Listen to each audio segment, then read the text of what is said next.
your ability to pay attention tends to have a couple of peaks each day. So one of them is not that long after waking. So if you wake up at 7 a.m., a lot of people will have a morning peak in attention between roughly 9 a.m. and midday.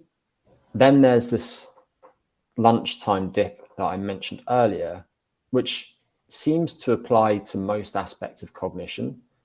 And that low point is often between about 1 and 3 p.m. for people with a relatively typical sleep-wake schedule.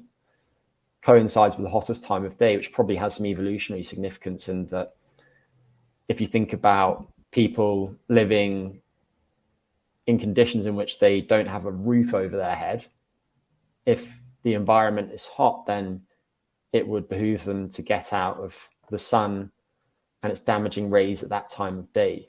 And that's probably why the body's clock has that dip in alertness around the hottest time of day.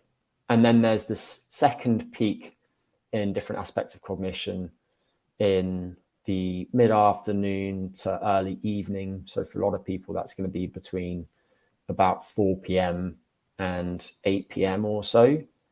But those peaks are probably somewhat modified by the person's chronotype.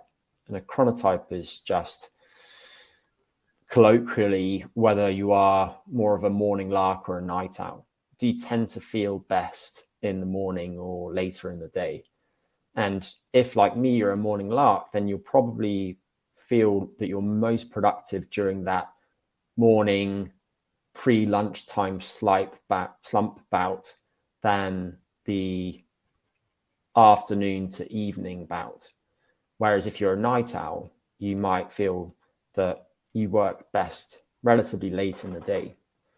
So I think understanding those rhythms in executive function, so your ability to plan, carry out, monitor how you're doing in work and adjust the work that you're doing according to how you're getting on, can be quite instructive when it comes to trying to be more productive at work.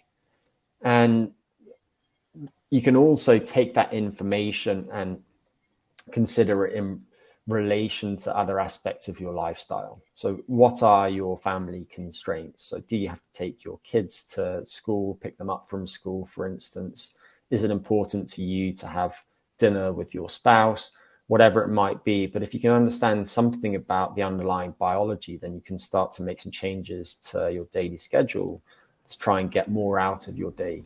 So I think some of that's helpful. And then a couple of other things that I'll touch on. And these aren't really things that I've been particularly interested in recently, but they're relevant nonetheless. So one is the cognitive load of a given task is going to influence how well you do in it and how long you can do that task for.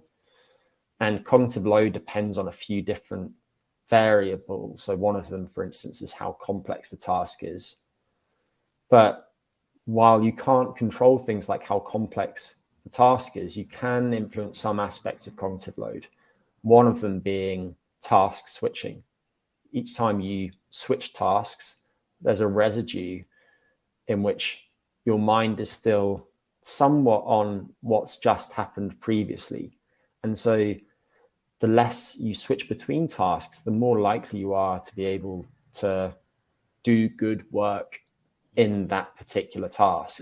And so simple ways of helping you stay on task, such as website blocking apps. So for example, I have a Mac and I use Self-Control on my laptop, and getting certain things off your phone.